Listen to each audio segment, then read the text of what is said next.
Hey guys, welcome back to my channel.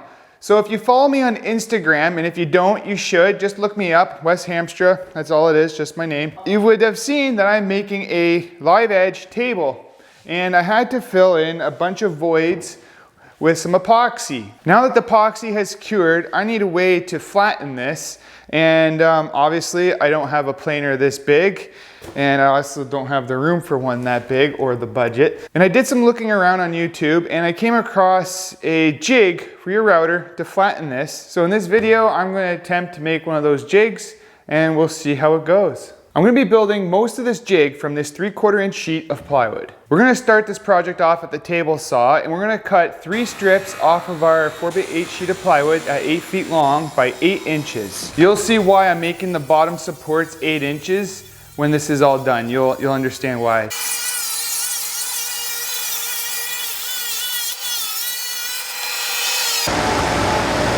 Next, over at the miter saw, we're gonna cut those 8-inch wide pieces down to 4 feet long. So that way, when we're all done, we're gonna have 6 pieces at 8 inches by 4 feet long.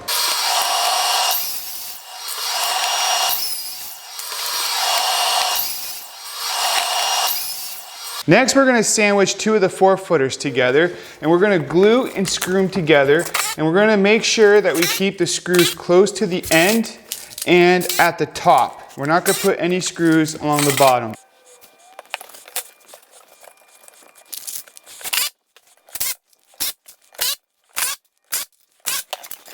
Now we're gonna cut 4 inches out of the bottom here because we want it to sit nice and flat on our concrete floor. I know my floor has got humps and stuff and spots, and if we left this flat, it could teeter back and forth, and we don't want that. So what we're gonna do is we're gonna mark 4 inches. And also we're gonna do 4 inches down, so that's about middle. So what we're gonna do so it just looks pleasing to the eye and looks pretty cool, we're gonna cut a 45-degree angle until we get to our 4-inch mark on both ends, and then we'll connect the 2 dots. And that's why we didn't put any screws down in here, because we don't need them there.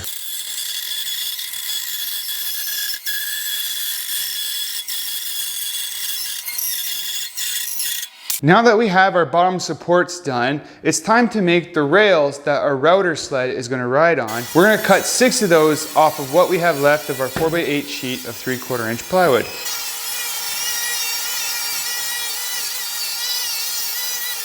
Over at the miter saw, we're going to cut 2 of those down to 4 feet. That way when we're done, we'll have 4 pieces at 4 feet that are 2.5 inches wide. Now the top that I need to flatten is over 10 feet long, so I'm gonna make my rails 12 feet long. That's the reason why we cut these down to 4 feet long, is because we're gonna splice them in the end, and we're going to laminate them together. So what we're gonna do is we're gonna start with an 8-footer, and we're gonna lay a 4-footer on top. We're gonna glue and screw that together, and then we're gonna take another 8-footer and lay it on top of this, butt together, glue and screw it, add another 4-footer at the end.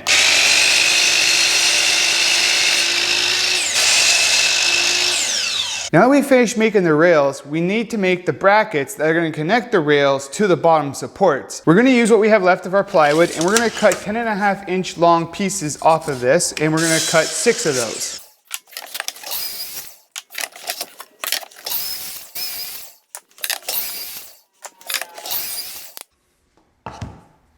Next, we want to cut this shape into this shape. And the way we're going to do that, since this is 7.5 inches and the 2 pieces of plywood laminated together are 1.5 inches, so that means we got to mark in 3 inches in the bottom from each side. And then I'm going to go 2.5 inches from the top down. And then I'm just going to use a rafting square or a speed square, however you want to call it. And I'm just going to make marks. And then we're going to go down a 45 from that one corner. Not sure if you can see my pencil marks very well, but that's the shape of it. And then we cut that on a bandsaw.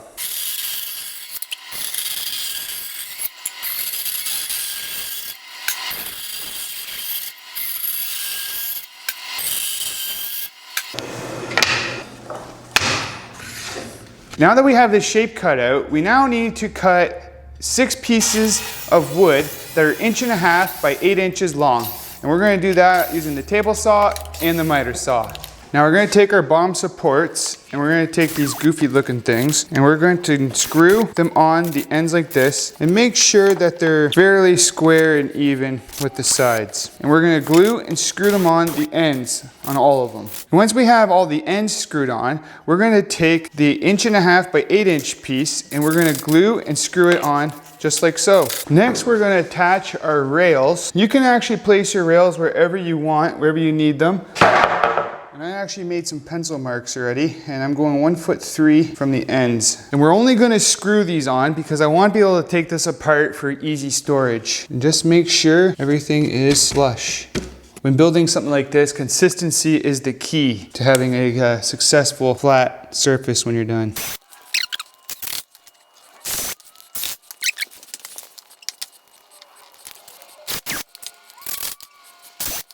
And then we're just going to center the middle one.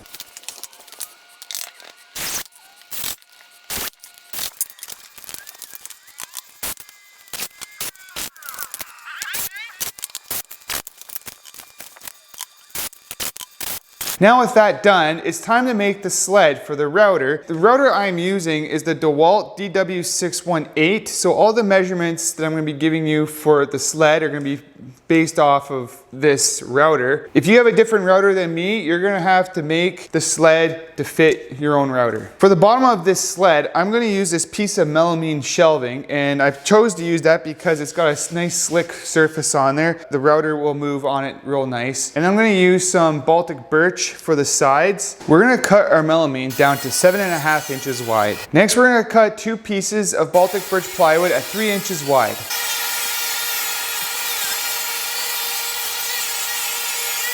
Next, at the miter saw, we're going to cut the bottom and the sides to 55 inches long.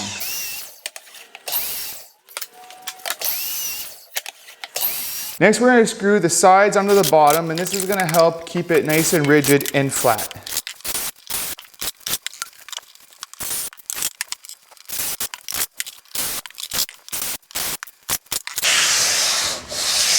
Now we need to cut a hole down the middle for our router bit to go through, and we're going to use a hole saw in the ends, and then we'll connect the 2 holes with the table saw.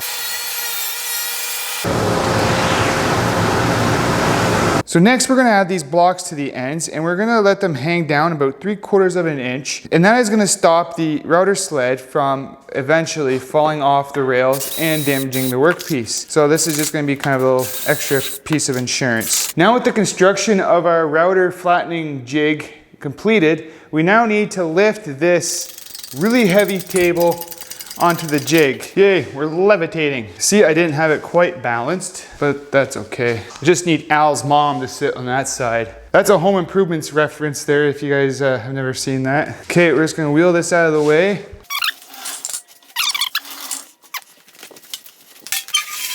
Now before we set our slab on this, we're gonna make sure that it's level. We're not concerned about it level this way.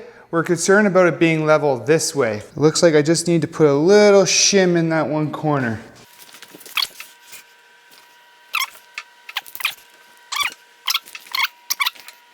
Now we have it all level and it's nice and flat. Now we're gonna drop the slab into here. We'll shim it to get any rock out of it, and then we'll start planing. So this is the bit that I'm gonna use. It's 2 inches.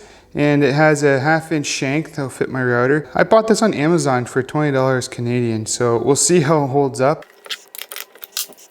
So before plugging your router in and going ahead and start routering, you're gonna wanna do this in light passes if it's pretty heavy. And this one's not too bad. I've got it pretty flat. I used some clamping cauls when I glued it up, and it's pretty flat to start with. I'm just doing this mainly to clean up all this epoxy and stuff off the front of it. So what you need to do is go around with your sled and try to find your lowest point, and that is what you set your bit to. All right, now that we have it all set up, we just have to run her back and forth. Let's give this a try. Oh, and also because this is a big bit, you want to slow your RPMs right down. Remember, the bigger the bit, the slower the RPM.